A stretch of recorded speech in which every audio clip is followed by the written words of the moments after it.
Well, I grew up from a very humble background.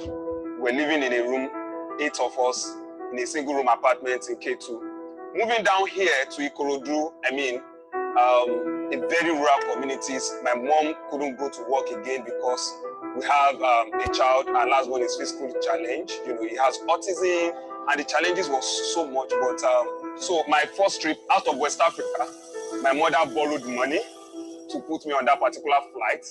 To mention, I was raised by a single mother. My father left us about 19 years ago.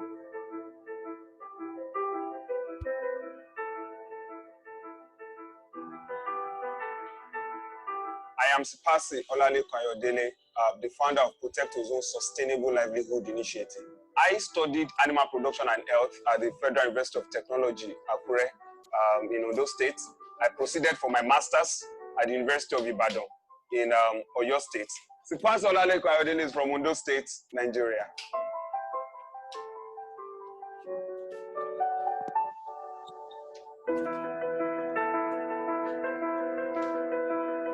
What can you say to the fact that we have about 65% of the world arable land, yet we are still complaining about hunger, extreme hunger, and hidden poverty in our country, even though we know that we can't do without having poverty in the land, but having extreme poverty in a country such as Nigeria doesn't make sense to us.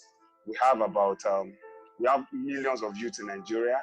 We can actually produce food effectively, managing spaces, even in the city like we're doing in Lagos.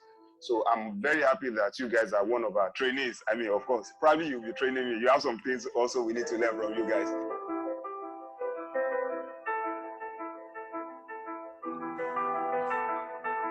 I started poorly academically. I was actually failing heavily, but I discovered that I was actually very good with what I do with my hand, raising of animals and growing of crops. So I challenged myself that SIPASI, you can do better with your life.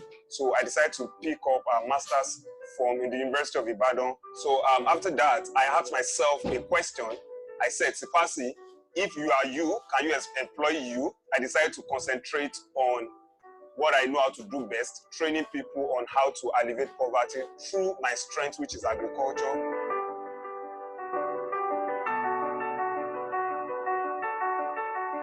In 2017, the US government funded us to train about 20 youth in sustainable smart city agriculture. I was awarded the US Consular General's Award and the Nigerian-American Partnership Award. In 2018, the US government multiplied the funds by 2. Currently, the German government is sponsoring the training, and since then, I've been moving from one level to another. I discovered that the lower I go into my community, the higher I go in the world. Brother. Okay. I hope we were all able to view the video. Please, let's just try to utilize the chat section. If we were not able to properly, please just let us know, okay? Okay, so we're getting a lot of yeses. Okay, great. So sorry if it wasn't as clear for some people, but I believe we were able to listen in and hear his story for a bit right there. Okay, so right now, just to welcome SIPASI once again. SIPASI, thank you so much. Straight to our conversation today. My first question is flowing from what we had in the video. We know that the video did a lot of justice right there, and we're able to see a bit of your background, right? But we just want to, we just want to know, flowing from that, can you briefly share with us any additional background to your involvement in building a better Africa? Just a short story. Yeah, thank you so much, Frances. First of all, I really want to appreciate you. Thank you for putting this together, and also your wonderful team for doing this. Yeah, as I said earlier, I'm SIPASI OLALEKAN. I'm from Nigeria. I'm currently on a PhD program in the United States of America. I know that a lot is going on in the world right now. Probably United States is not the best place to be right now, but I think I'm really good here. Yeah, I started poorly academically, as we heard in the video, but sincerely speaking, I still ask myself how I got here. You know, I know I've not gotten to where I am going yet, but we are really moving. And I think one particular thing I learned from my own story was dedication and passion. You know, I believe in my dream. I knew where I was coming from. I saw poverty. I experienced poverty, and I grew up in poverty. And I actually I was able to come out of poverty early enough, and I felt the best I can give my society is to show them the way I came out of poverty. So I decided to leverage in what I know how to do, which is agriculture, to fight extreme poverty. So in order to do that, I started an organization called Protect Ozone Sustainable Livelihood Initiative, Protect Ozone Sustainable Livelihood Initiative, where we train children, youth, farmers, and active citizens, women, in sustainable agricultural practices to fight extreme hunger and hidden poverty in order to improve their livelihoods. So basically, that was what I was doing, and I was doing this without anybody financing it. I was doing it without any selfish interest. In fact, I never knew there were opportunities in doing community service. So I started going to the very rural communities, the bottom line of our society, you know, to show them how they could actually fight extreme hunger and poverty in Africa. I mean, even starting from their homes. So doing that particular work, you know, it was able to give me opportunities to connect with the global society in a way I never thought of. So I think one of the first things we need to recognize here, most especially I know I'm addressing a lot of youth across Africa, not only Nigeria, but across the length and breadth of Africa. And I'm sure this video is being recorded and is going to go wide. So one thing we need to know is that we have more than enough resources in Africa. I'm not saying this because I am currently in the United States of America, you know, for my PhD. No, I'm saying this because it is what I have seen, and the resources we have in Africa has brought me here, and I look forward to harnessing more in Africa. So thank you, guys. Thank you so much, Yeah. SIPASI. That was really, really enlightening. Please, I would like to beg everyone, so sorry to have muted your videos.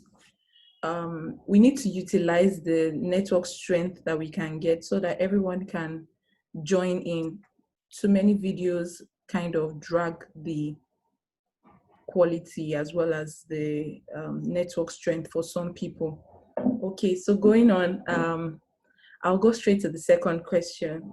Okay, we see how you went as far as enlightening the youth in your environment, in your community, about sustainable agriculture and how they could leverage on their community resources to bring themselves out of abject poverty through farming, right?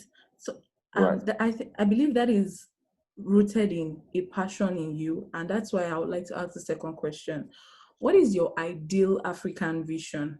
Or do I say your ideal African dream? And flowing from that question, what is the difference from the reality on ground to your ideal African vision? And just the third part is, okay, maybe I'll let you answer the first two before Okay. I give the follow-up. Oh, yeah, thank you. So thank you for that interesting question. So my view of Africa, or the Africa I want to see, is the Africa that is able to wake up to our responsibilities. An Africa, I'm looking forward to an Africa where the wars are less. For example, if you are traveling from Africa, I mean, probably let's take Nigeria as a case study because I can speak more of my country, you know.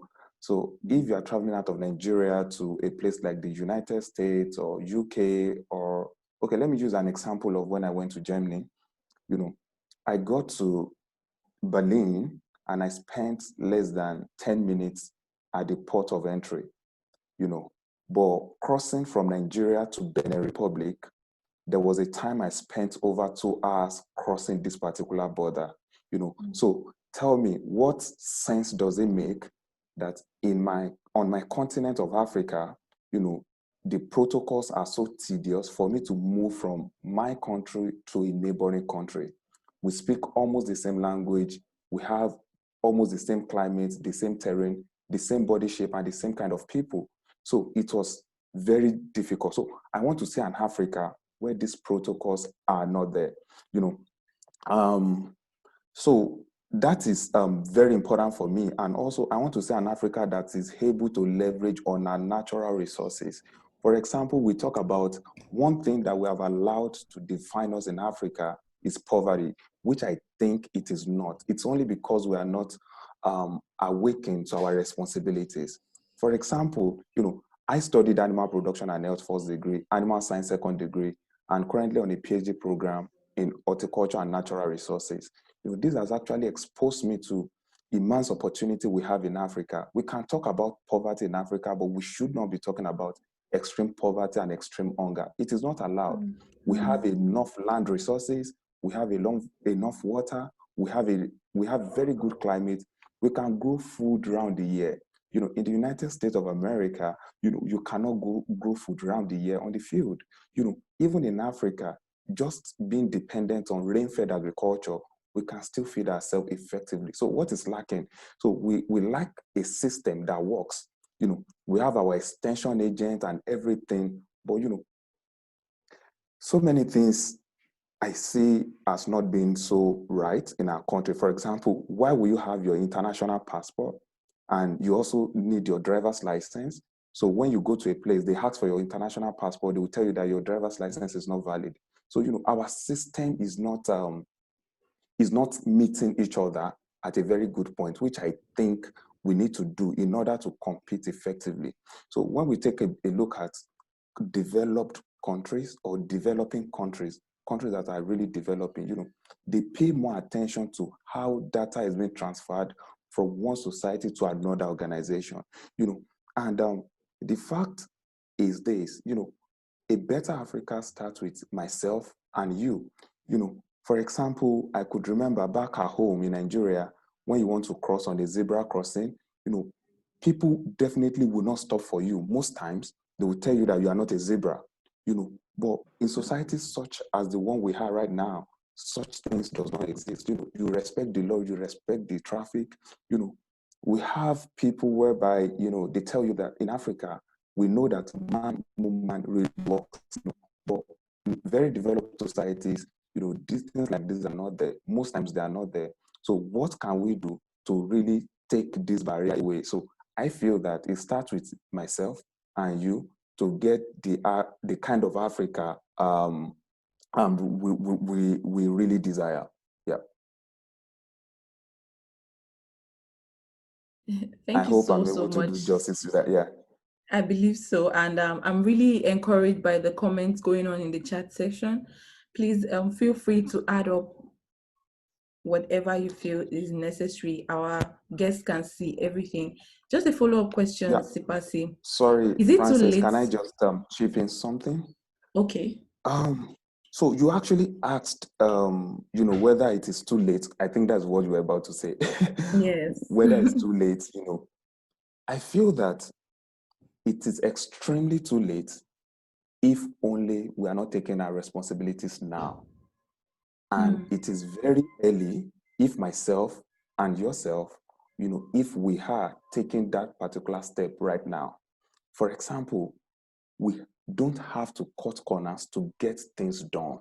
We know our system is not friendly. We know we have different barriers. You know, you have to beg people in public offices, many public offices. You know, I will not commit fallacy of hasty generalization, but many public offices, you know, you have to beg people to do their work. You have to pay people to, you know, get the work they are being paid for to be done.